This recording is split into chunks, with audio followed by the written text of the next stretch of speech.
ಸ್ನೇಹಿತರೆ ನಮಸ್ಕಾರ. ನಾನು ರವೀಂದ್ರ ಜೋಶಿ. ಜನವರಿ 13, 2025 ಅವತ್ತಿಂದ ಇವತ್ತಿನ ತನಕ ಉತ್ತರ ಪ್ರದೇಶದ ಸಮಾಜವಾದಿ ಪಕ್ಷದ ನಾಯಕರ ಮನಸ್ಥಿತಿಯನ್ನು ನೋಡಿ, ಅವರ ಉರಿಯನ್ನು ನೋಡಿ, ಅವರ ಮಹಾನ್ ನಾಯಕ ಅನ್ಸ್ಕೊಂಡಿರುವಂಥ ಅಖಿಲೇಶ್ ಯಾದವ್ನಿಂದ ಹಿಡಿದು ಈಗ ಗಾಜಿಪುರದ MP ಅಫಜಲ್ ಅನ್ಸಾರಿವರೆಗೂ ಯಾವ ರೀತಿ ಕುಂಭಮೇಳದ ಕುರಿತಾಗಿ ಇನ್ನಿಲ್ಲದ ಹಾಗೆ ಅವಾಚ್ಯವಾಗಿ, ಅಶ್ಲೀಲವಾಗಿ, ಅಸಹ್ಯವಾಗಿ ಟೀಕೆ ಮಾಡ್ತಾ ಇದ್ದಾರೆ ಅಂದರೆ ಒಬ್ಬೊಬ್ಬರನ್ನೇ ಕರ್ಕೊಂಡು ಹೋಗಿ ಜೈಲಿಗೆ ಹಾಕಬೇಕಾಗಿತ್ತು. ಇಲ್ಲಿವರೆಗೂ ಅವರು ಜೈಲಿಗೆ ಹೋಗಿಲ್ಲ. ಅದೇ ನನಗೆ ಆಶ್ಚರ್ಯ. ಏಕೆಂದರೆ ಯೋಗಿ ಆದಿತ್ಯನಾಥ್ ಸರ್ಕಾರ ಉತ್ತರ ಪ್ರದೇಶದಲ್ಲಿರೋದು ಪ್ರಾರಂಭದ ದಿನಗಳಿಂದಲೂ ಇವ್ರದ್ದು ವಿಘ್ನವೇ. ಒಂದಲ್ಲ ಒಂದು ವಿಚಾರಕ್ಕೆ ಅನಗತ್ಯವಾದಂಥ ಟೀಕೆ, ಒಂದಿಲ್ಲ ಒಂದು ವಿಚಾರಕ್ಕೆ ಹಿಂದೂಗಳ ನಂಬಿಕೆಯ ಬಗ್ಗೆ ಇವರಿಗೆ ತಾತ್ಸಾರ ಮತ್ತು ಬಾಯಿಗೆ ಬಂದ ಹಾಗೆ ಮಾತನಾಡುವಂಥ ಅಸಂವಿಧಾನಿಕ ನಡವಳಿಕೆ. ಈತನ ಹೆಸರು ಅಫಜಲ್ ಅನ್ಸಾರಿ. ಈತನ ಮೇಲೆ ಹಲವಾರು ಮೊಕದ್ದಮೆಗಳಿದ್ದಾವೆ. ಜೈಲಿಗೆ ಹೋಗಿ ಬಂದಿರುವಂಥ ವ್ಯಕ್ತಿ ಈಗಲೂ ಜೈಲಿನಲ್ಲಿರಬೇಕಾಗಿತ್ತು. ಆದರೆ ಕೋರ್ಟಿನಿಂದಾಗಿ ಈತ ಬಚಾವಾಗಿ ಹೊರಗಡೆ ಇದ್ದಾನೆ. ಮತ್ತೆ ಯಾವಾಗ ಜೈಲಿಗೆ ಹೋಗ್ತಾನೆ ಗೊತ್ತಿಲ್ಲ. ಈತನ ಮೇಲೆ ಈಗಾಗಲೇ ಮೊಕದ್ದಮೆಗಳಿದ್ದಾವೆ. ಯಾವ ಕಾರಣಕ್ಕೆ ಮೊಕದ್ದಮೆ ಅಂದರೆ, ನಮ್ಮ ಮಹಾಕುಂಭದಲ್ಲಿ ಬರುವಂಥ ಸಾಧುಗಳು, ಸನ್ಯಾಸಿಗಳಿದಾರಲ್ಲ, ಅವ್ರು 3 ಹೊತ್ತು ಗಾಂಜಾ, ಚಿರೋಟು, ಆಮೇಲೆ ಚರಸ್ಸು ಸೇದ್ಕೊಂಡು ಓಡಾಡ್ತಾರಂಥವ್ರು. ಧರ್ಮದ ಹೆಸರಿನಲ್ಲಿ, ಭಕ್ತಿ ಹೆಸರಿನಲ್ಲಿ ಇವರು ಯಾವಾಗಲೂ ಗಾಂಜಾ ಸೇರ್ತಾ ಇರ್ತಾರೆ, ಚರಸ್ಸು ಸೇರ್ತಾ ಇರ್ತಾರೆ. ಏನಾದರೂ ಒಂದು ಲಾರಿ, ಕುಂಭಮೇಳಕ್ಕೆ ಒಂದು ಲಾರಿ ಗಾಂಜಾ ಕಳಿಸಿದರೆ 5 ನಿಮಿಷಕ್ಕೆ ಖಾಲಿ ಆಗತ್ತೆ ಅಂತ ಈತ ಟೀಕೆ ಮಾಡಿದ್ದ. ಇಷ್ಟೇ ಸೂಕ್ಷ್ಮವಾಗಿ ಇವರ ಧರ್ಮದ ಬಗ್ಗೆ ಒಂದೇ ಒಂದು ಹೇಳಿಕೆಯನ್ನು ಕೊಟ್ಟಿದ್ರೆ ಇವರು ಪೊಲೀಸ್ ಠಾಣೆ ಮೇಲೆ ಕಲ್ಲು ಹೊಡಿತಾರೆ. ಯಾರು ಹೇಳಿಕೆ ಕೊಟ್ಟಿದ್ದಾರೋ ಅವ್ರು ಸರ್ತನ್ ಸಿಜುದ ಅಂತ ಅವ್ರು ಕತ್ತನ್ನು ಕತ್ತರಿಸುವ ಕೆಲಸ ಮಾಡ್ತಾರೆ. ಅವ್ರ ಮೇಲೆ ಹಫ್ತಾ ಫಿಕ್ಸ್ ಮಾಡಲಾಗತ್ತೆ, ಅವ್ರು ಸಾಯಿಸ್ಲಿಕ್ಕೆ ಸುಪಾರಿ ಫಿಕ್ಸ್ ಮಾಡಲಾಗತ್ತೆ. ಅವರು ತಲೆ ಮರೆಸ್ಕೊಂಡು ಓಡಾಡಬೇಕಾದಂಥ ಅನಿವಾರ್ಯತೆ ಬರುತ್ತೆ. ಇದ್ದದ್ದು ಇದ್ದ ವಿಷಯವನ್ನೇ ಹೇಳಿದಂಥ ವ್ಯಕ್ತಿಗಳನ್ನೇ ಇವರು ಬಿಡಲ್ಲ. ಅವರು ಸಾಮಾಜಿಕ ಜೀವನದಿಂದ ಹೊರಗಡೆ ಹೋಗಬೇಕಾದಂಥ ನೂಪುರ್ ಶರ್ಮಾ ಪ್ರಕರಣದಲ್ಲಿ ನೋಡಿ ಪರಿಸ್ಥಿತಿಯನ್ನು ತಂದಿಡ್ತಾರೆ. ಆದರೆ ಇವರು ಬಹಿರಂಗವಾಗಿ ಬಾಯಿಗೆ ಬಂದ ಹಾಗೆ ಮಾತಾಡ್ತಾರೆ. ಇವ್ರ ಮೇಲೆ ಈತ ಗಾಂಜಾ ಲಾರಿಯನ್ನು ಕುಂಭಮೇಳಕ್ಕೆ ತೊಗೊಂಡು ಹೋಗಿ ಅಂತ ಹೇಳಿದ್ದಕ್ಕಾಗಿ ಈಗಾಗಲೇ ಈತನ ಮೇಲೆ ಕೇಸನ್ನು ಬುಕ್ ಮಾಡಲಾಗಿತ್ತು. ಇವರೆಲ್ಲ ಯಾಕೆ ಹೀಗೆ ಮಾತಾಡ್ತಾ ಇದ್ದಾರೆ?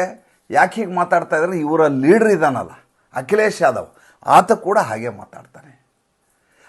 ಹಾಗೆ ಮಾತಾಡ್ತಾನಂತೆ. ಆತನನ್ನು ಖುಷಿಪಡಿಸಲಿಕ್ಕೆ ಮತ್ತು ಹಿಂದೂ ಧರ್ಮವನ್ನು ತುಚ್ಛವಾಗಿ ಕಾಣಲಿಕ್ಕೆ ಇವರು ನಿರಂತರವಾಗಿ ಹಿಂದೂ ಧರ್ಮದ ಶ್ರದ್ಧೆಯ ಬಗ್ಗೆ, ಹಿಂದೂ ಧರ್ಮೀಯರ ಬಗ್ಗೆ ಇವರು ಅತ್ಯಂತ ತಾತ್ಸಾರವಾಗಿ ಮಾತಾಡ್ತಾರೆ, ಅತ್ಯಂತ ಕ್ಷುಲ್ಲಕವಾಗಿ ಮಾತಾಡ್ತಾರೆ. ಈಗ ಈತನ ಮೇಲೆ ಒಂದು ಹೊಸ ಮೊಕದ್ದಮೆ ನಿನ್ನೆ ಗುರುವಾರ ದಿವಸ ರಿಜಿಸ್ಟರ್ ಆಗಿದೆ.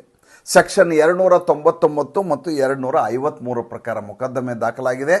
ಕನಿಷ್ಠ 3 ವರ್ಷ ಶಿಕ್ಷೆ ಇದೆ ಇದಕ್ಕೆ. ಹಾಗಾದರೆ ಏನು ಮಾತಾಡದ ಈತ ಅಫಜಲ್ ಅನ್ಸಾರಿ? ಈತ ಹೇಳ್ತಾನೆ, ಈತನ ಕರೆದಿರ್ತಾರೆ, ಈತನನ್ನು ಸಮಾರಂಭಕ್ಕೆ ಗೆಸ್ಟಾಗಿ ಕರೀತಾರಲ್ಲ, ಅದಕ್ಕೆ ನನಗೆ ಆಶ್ಚರ್ಯ ಆಗ್ತದೆ. ಶಿರೋಮಣಿ ಸಂತ ರವಿದಾಸ್ ಅವರ ಸಮಾರಂಭದಲ್ಲಿ ಅಲ್ಲಿ ಈತ ಚೀಫ್ ಗೆಸ್ಟು.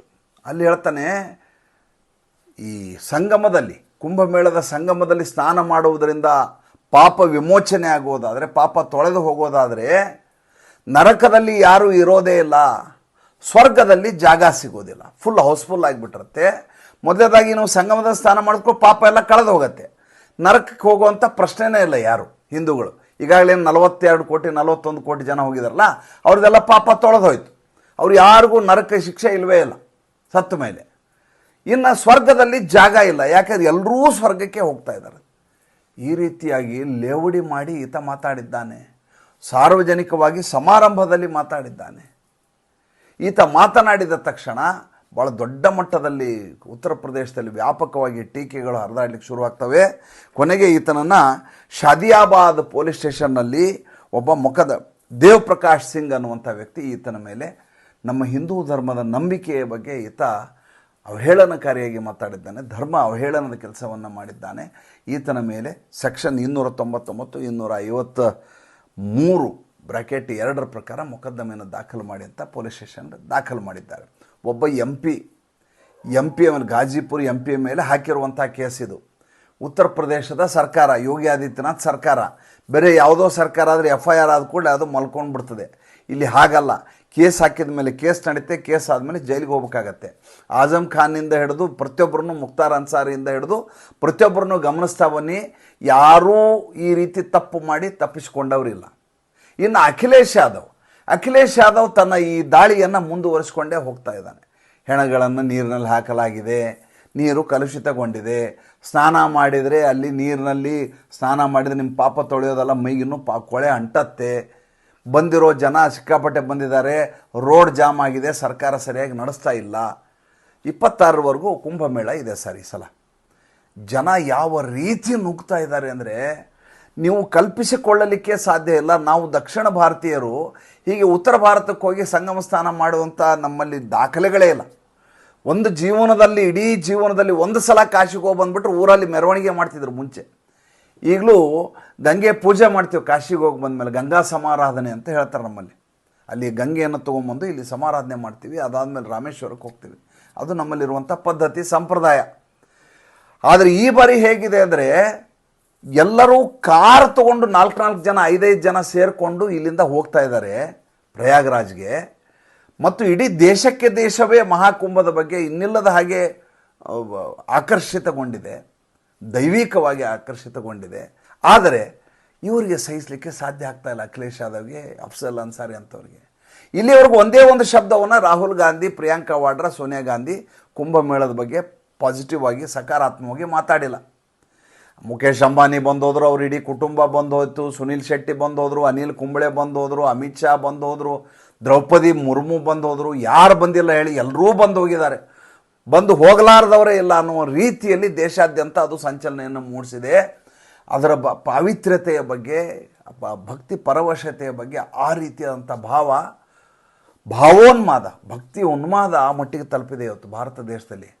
ಮಜಾ ಅಂದರೆ ಇದೇ 16ನೇ ತಾರೀಕು ರಾಹುಲ್ ಗಾಂಧಿ ಮತ್ತು ಪ್ರಿಯಾಂಕಾ ವಾಡ್ರಾ ಸಂಗಮದಲ್ಲಿ ಸ್ನಾನ ಮಾಡಲಿಕ್ಕೆ ಬರ್ತಾ ಇದ್ದಾರೆ ಮಹಾಕುಂಭಕ್ಕೆ. ಹೇಳುವಾಗಲೇ ನಗು ಬರ್ತಾ ಇದ್ದಾರೆ ನನಗೆ. ಇಲ್ಲಿವರೆಗೂ ನಮ್ಮ ಒಂದು ಹಬ್ಬಕ್ಕೆ ವಿಶ್ ಮಾಡಲಿಕ್ಕೆ ಇವರು 10 ಸಲ ಆಲೋಚನೆ ಮಾಡ್ತಾರೆ, ಮುಜುಗರ ಮಾಡ್ಕೋತಾರೆ, ನಮಗೆ ಒಂದು ಶುಭಾಶಯ ಹೇಳೋದಿಲ್ಲ.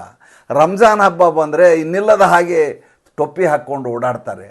ಆದರೆ ಈಗ ಈ ಮಹಾಕುಂಭದ ಸಂದರ್ಭದಲ್ಲಿ ಇವರು 16ನೇ ತಾರೀಕು ಮಹಾಕುಂಭಕ್ಕೆ ಪ್ರಯಾಗ್ರಾಜ್ಗೆ ಭೇಟಿಯನ್ನು ನೀಡಲಿದ್ದಾರೆ ಅಂತ ಸ್ಪಷ್ಟವಾದಂಥ ಮಾಹಿತಿ ಲಭ್ಯ ಆಗುತ್ತೆ.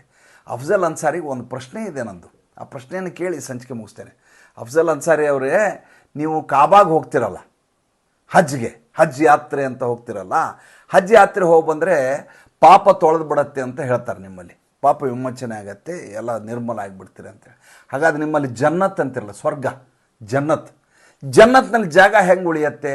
ನಿಮ್ಮಲ್ಲಿ ಕೋಟಿಗಟ್ಟಲೆ ಜನ, ಇಡೀ ಜಗತ್ತಿನಿಂದ ಎಲ್ಲರೂ ಸೌದಿ ಅರೇಬಿಯಾಗೆ ಹೋಗ್ತಾರಲ್ಲ, ಅಲ್ಲಿ ಕೇವಲ 72 ಅಪ್ಸರೆಯರಿದಾರಲ್ಲ, ಹೇಗೆ ಮ್ಯಾನೇಜ್ ಮಾಡ್ತೀರಿ ನೀವು? ಅದು ನನ್ನ ಪ್ರಶ್ನೆ. ನಿಮಗೇನು ಅನ್ನಿಸ್ತು ದಯವಿಟ್ಟು ತಿಳಿಸಿ. ಸಂಚಿಕೆ ಇಷ್ಟ ಆಗಿದ್ದರೆ ಲೈಕ್ ಮಾಡಿ, ಫಾಲೋ ಮಾಡಿ, ಶೇರ್ ಮಾಡಿ. ದಯವಿಟ್ಟು ನಮ್ಮ ಮುಕ್ತ ಪತ್ರಿಕೋದ್ಯಮಕ್ಕೆ ಆರ್ಥಿಕವಾಗಿ ಬೆಂಗಾವಲಾಗಿ ನಮಸ್ಕಾರ.